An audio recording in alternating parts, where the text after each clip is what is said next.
Hey everybody, it's Vicky with Dementia with Grace. How is everybody doing? I hope y'all are doing great. If you are new to the channel, which a lot of folks are, my name is Vicky Noland Fitch. I am a social worker and a certified dementia practitioner with over 25 years experience in long-term care primarily, and more specifically with people with dementia. Today on this channel, we are talking about loneliness, depression, isolation, all of those things that our country is experiencing right now because of the virus. But let me tell you, folks with dementia and their caregivers experience it most of the time.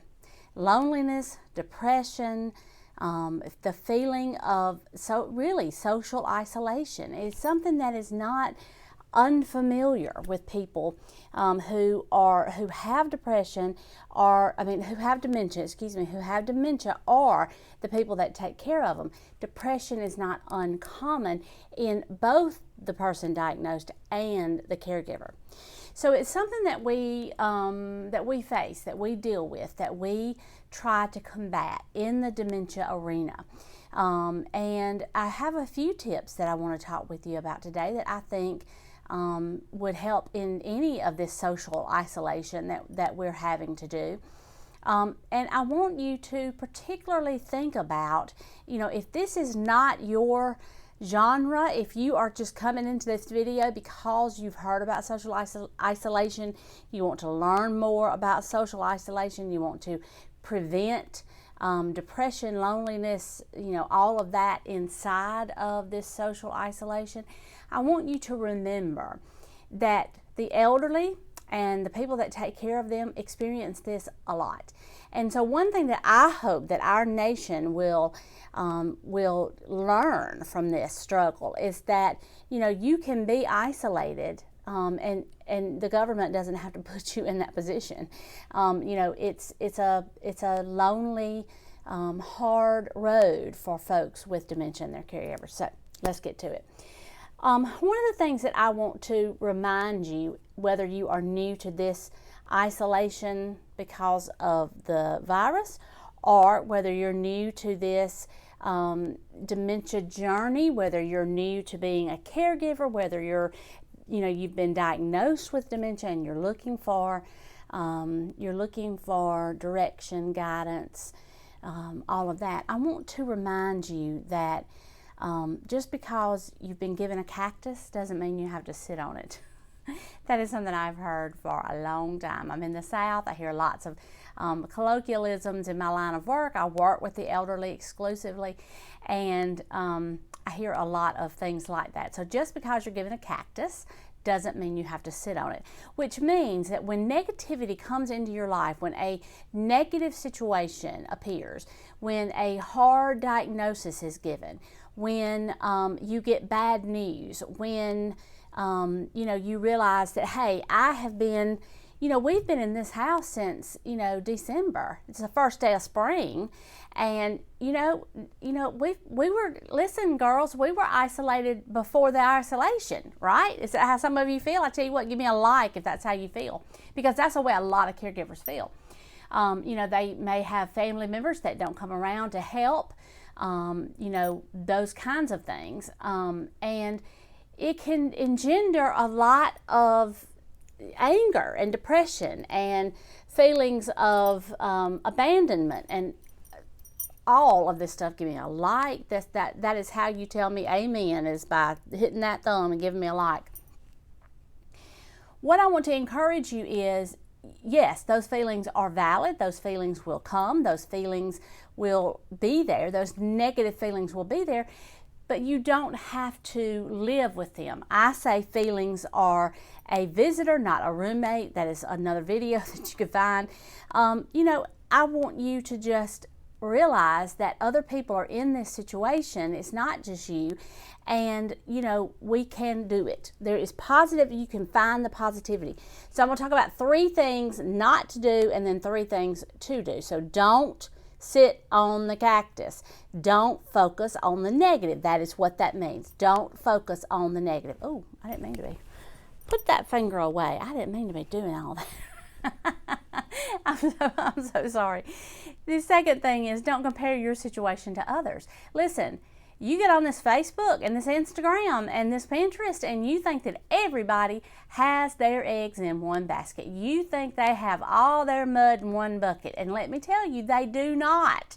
They do not. Somebody said this morning to me that, you've probably got it all figured out. You're the expert in this. And oh my gosh, I'm not the expert in anything. Nothing. I am not the expert in dementia. I mean, I'm considered an expert, but let me just tell you, there is so much to learn and so much to know. So when you look at another family's, family owned, they are a family, so that's not in quote, but their life, their situation, I want you to look at it with a grain of salt. When you are looking at Facebook, when you are looking at Instagram, you are looking at people's highlight reel. You're not looking at the bloopers. You're not looking at the outtakes. You're not looking at what things look on the other side of the camera. I don't think that I can turn this around. Anyway, I was going to show you. I've got, this is a storage. This is my office and a storage room. This looks nice because I have it like this. Behind this screen right here, books, promotional materials, the stuff that I take for book signings, the tablecloth and all that kind of stuff is right back there. So don't compare yourself and your situation to anybody else. You are an individual. You are taking care of an individual, and things are going to be different for you. Put your highlight reel up there. Make everybody else jealous. Don't catastrophize. Catastrophizing is a therapy term that is used with people. Usually that it has an anxiety component to it, an anxiety underpinning to it, catastrophizing, which means that you make everything a catastrophe. You think of the worst possible situation, the worst possible outcome, and your anxiety spirals out of control. A lot of people do this when they go to bed at night. They think about all the negative things.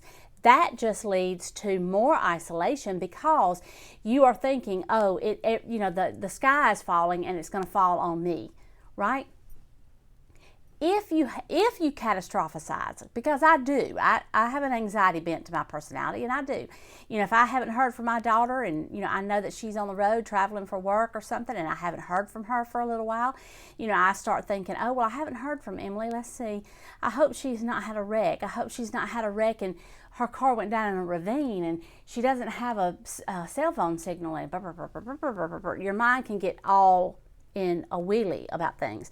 So what you need to do if you are a person that catastrophizes is allow your brain to go to that darkest place and then solve it.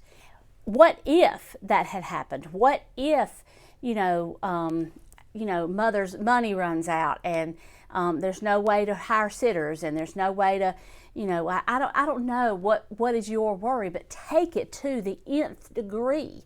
And then decide if that were to happen, which is very unlikely, but if that were to happen, how would you fix it? How would you fix it? And think about that. Okay, so we started on a don't, and then it went into a do, so we're going to do the 3 other do's. Do reach out. Do think of others. Think of, what can you do for somebody else? What would... if you are in isolation, very likely somebody else is in isolation. How can you reach out to those people? If your person with dementia hasn't had visitors, you can sit there and you can mully grub and you can think about, I just wonder what all those men that used to have coffee with Daddy, why don't they come around and check on him? There may be a legitimate reason why they're not. Reach out to them and say, Dad would love a visit. How can we arrange that? And get them to talk. And if they say, I just can't see him like that, or, something like that, just encourage them that he's still the person that they knew. The soul is still in there, and he would benefit greatly from having a visitor that he could think back on the good old days with. They would have stories that you don't have. they might feel isolated from your person with dementia because they don't know how to reach out. Does that make sense? So reach out to them. It is very easy to say, oh, well, if they really loved me, if they really loved Mother, if really, you know, it's really easy to say that. That doesn't move you forward. That doesn't help your person. It is a negative, you know, yucky frame of mind that doesn't help anybody. So try to get out of that frame of mind. Do find connections, either from people in your neighborhood, your church, you know, those kind of things. Right now we're under the virus, but we won't always be. We're under, you know, protection and self-isolation and social distancing and all of those things, but we won't always be. And I encourage you to get out as much as you can. It may be harder to get out now than it ever has been because your person takes more work. But it's important, if they can get out, that they do get out.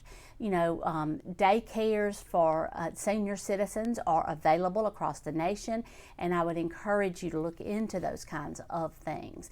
You know, social groups, bingo, you know, backgammon groups, checkers groups, you know, groups of people who, you know, book aficionados, that your person can't read the book, but they might enjoy the camaraderie in a library of other people. You have to think about what has been true for you and what would still be true, and what can they do to increase social interaction instead of social isolation, right? And the last point is learn to enjoy your own company. Learn to enjoy your own company. Develop interest. Your person with dementia needs to, you know, continue their interest as long as they can. They might have been an artist and they can't, you know, work in the oils and the pastels anymore, but they could do finger painting. I mean, they could do something akin to what they did. They can't grow award-winning roses anymore, but that doesn't mean that they can't grow something and get their hands in the dirt and be involved in watering a garden, that kind of thing. You know, they might not be a champion fisher anymore, but they can wet a hook, right? Think about those kinds of things. So the other thing I want to encourage you to do, if you don't have a group, we have a group over on Facebook. It's called the Caregivers. It's called Dementia with Grace Caregiver Support Group, and we would love to have you. It's a lot of people that are going through exactly what you're going through, no matter what stage. Every stage is represented in our group. I am there a lot giving my professional, you know, expert advice, but more than likely you're going to get 5 or 6 geniuses that jump on and help you either answer a question or listen to you vent or give a suggestion before I can ever even get online and get it done. We have a robust, active group, and we would love for you to join us. Down in the description box is a link to that group. There's a link to my book. There's just the book, Dementia with Grace, A New Positive Way of Dealing with Behaviors in People with Dementia. This is the life history that is found inside the book. This is mine. But you can print this off inside the group. It's in the files of the group, and that link is up there. So we have lots of resources. You don't need to be alone. You don't need to be alone on this journey, and we want to help take care of you, okay? On Thursday night inside the group, we go live and we talk about different concerns that you would have as a dementia caregiver, and you can ask me the questions live. You can see me right here in this chair. I won't be able to see you, but I can see when you type up a question. We'd love to have you, okay? All right. I thank you so much for your time. I know we're going almost 15 minutes, and I know that is a lot of time in the life of a caregiver, and I appreciate you watching this. I appreciate your attention and your kind, loving heart towards your person with dementia. You are on YouTube looking for help because you are a great caregiver, because you love what you're doing, and you feel a duty, you feel called to it. And in this time and any other, I just wish you peace and comfort and joy and love. I love you. I'll talk to you later. Bye. Mwah.